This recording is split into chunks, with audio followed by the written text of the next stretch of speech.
So in order to understand the problems, we need to understand what type of problems are they. So there are three major type of problems. We need to understand what is the structure of the problem. So they are highly structured problems and they are highly unstructured problems. So there are three type of problems: structured problems, unstructured, and semi-structured. So I will explain to you in a bit what is the difference. And there you need to make out of these problems, you have to make three type of decisions. One is operational control. Maybe you will want to have execute a specific task. You have a management control, means you may be acquiring or using your resources efficiently, and you may want to do some strategic planning. So there are three type of type of main decisions that you are normally doing. One is operational, one is management, and one is the strategic planning. Which is operational is the short term, very short term, now you have to execute it immediately. Management is more on a medium term, you can say, which is acquiring and using your resources efficiently. And the third is the long term, means your strategic planning, your long range goals and policies, and you may want to adjust your policies, you may want to make your business plans. So that is kind of problems, right? That kind of decision. And then there is a decision matrix, which is you normally make for the structured decisions. So now we let me explain you the structure of the problems into unstructured, structured, and semi-structured. So basically, the first dimension is the problem structure. So if you look at from a range, there are structured problems, semi-structured, and unstructured. What is a structure problem? In a structure problem, you know all the examples, all the data that you have already dealt with them in the past. You have a bit of certainty. You know the variables. You know what is how to make the decisions. You have experience before. Then, for example, like inventory control, how many pieces of your raw material I need to order. So you make those decisions based on your past experience, based on your forecast of your business. How much you think I how much I think I will be able to sell. I know the lead time of my inventory, my customer. I know the money requirement. I know how much stock do I have. I know how much I can sell. Based on the past, you can estimate. So it's easier to make those kind of decisions because you have the data available for it. Then you have semi-structured decisions where you have some kind of uncertainty. You don't know all the data, right? And the past behavior is also not exactly managed, it is not exactly indicator of the future performance. For example, evaluating employees' performance. Now, this is a semi-structure. You have some data, you know what kind of mistakes the person has done, you know um, what kind of good things your staff has done, but it will be called unstructured because you don't have the 100% data. It is still subjective. There is still a feel of emotions which you don't know about the employee, right? So that is semi-structured decision. Then the unstructured problems where you have no idea, where you maybe want to launch a new product or launch a new service, right? So you don't know what is the past history, whether the customer will like it, whether the customer will not like it, what will be the prices, what will be the response from your customers, which response from your competitors, response from the market. So these are called unstructured problem, means you don't know about them and you have not taken them up in the past, right? So is it clear? I'm going to give you Yeah, some clear. examples now. Yeah. These are the examples of a decision support framework where we classify the structure problems on the left, structured, semi-structured, and unstructured. And normally as I said, we have three type of decisions to take: operational decisions, management control, and strategic planning. So for a structured problem, you normally not require any kind of strategic planning because they you have all the information, and is mostly useful for operational control. So what kind of decisions you take? You structure problems means in operational you are collecting the account receivable, you are recording, you are trying to understand how much money I need to collect from my customer, the order entry, right? All this information is there. Then the management control normally requires in a structured way is budget analysis.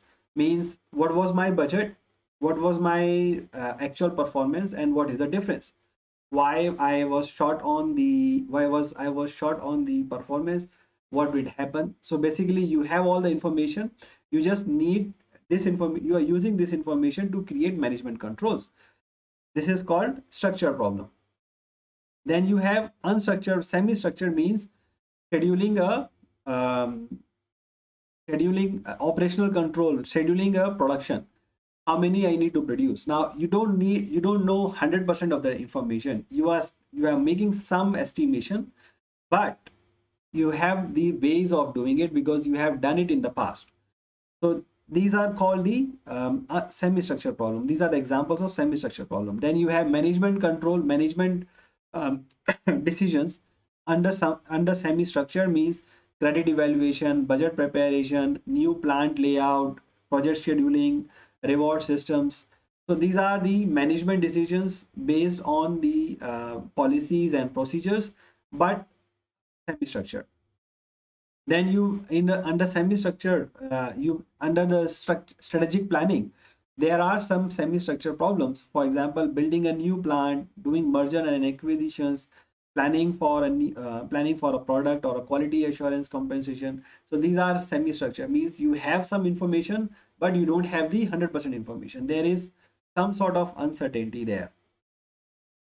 Then you have unstructured type of problems. In operational control, you won't find unstructured because operational is short term. As I said, you have all the information available. For management control, you have management control. Unstructured means no information, where you are negotiating a price or negotiating a deal with a customer, or you are recruiting a CEO or a COO or a CFO or a new employee on a higher level. You are buying a hardware, you are lobbying for any change in the government policies. So those are unstructured problems in the management control. Then you have long term strategic planning and unstructured decision, which means you are trying to look at the research and development, you are planning a new research, you are doing a social responsibility planning, you are planning your corporate CSR, you are trying to implement a new technology, which is long term effect, but highly unstructured because you don't have the data which is readily available for you to make the decisions. So that is the decision support framework for your. So here you have another idea where you are saying what kind of information support is normally available. So for structured decisions, you normally have MIS, Management Information System, means your profit and loss statement, your inventory reports, your AR aging reports, another type of report in your organization which you may have, right? And statistical models for forecasting, like your time series analysis. Then for semi-structured, you have a decision support system and business intelligence, where you are trying to meet the uncertainties, the where you don't have all the information by using the information by using business intelligence.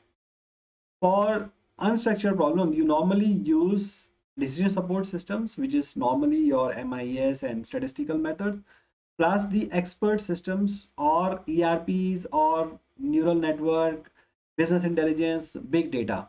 So this is here where the things get a bit more complicated when it comes to the business intelligence or the usage of the big data, because here you don't know what is the basis of the decision. You have uncertainties in the decision making process, and the impact of making a wrong decision can be very detrimental. So you are using expert systems. Expert systems are usually the specialized systems which are made for specific purposes. For example, in hospitality, we use revenue management softwares, which are helping us to estimate what would be the occupancy or what would be the future occupancy in hotels. Oil and gas companies are also using this. Energy planning companies are also, like solar energy companies, they have a specific expert system where the data is given, and they are able to plan a layout of the solar panels, how many solar panels they would need, how much would be the capacity, what would be the high and low of the demand, because these they have done a lot of scenarios in the past, and they have developed the expert systems. So expert systems are quite expensive in use, and they are very highly industry specific. For not every industry they are useful, but you may need business intelligence. So business intelligence, as we are saying, is a normal thing. Every business uses it, some for unstructured method, some for structured. And big data. Now, big data is normally not useful in every situation. Certain situations where the data is available, we can use it. Otherwise, it's not really usable.